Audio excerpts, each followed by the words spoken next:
นาวิกโยธินค่ะมาช่วยทาน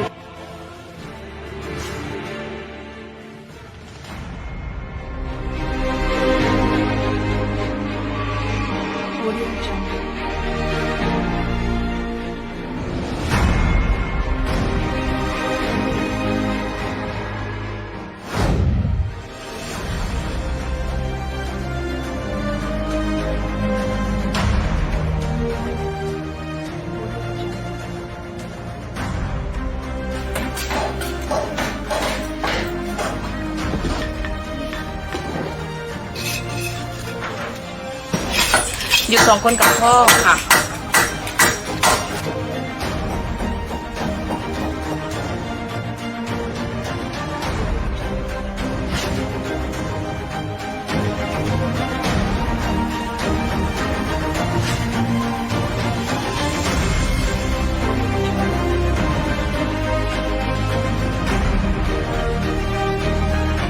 กองทัพเรือมีในความคิดที่ดีมากที่ให้เด็กเยาวชนภาคใต้ได้มาทัศนศึกษาในกรุงเทพ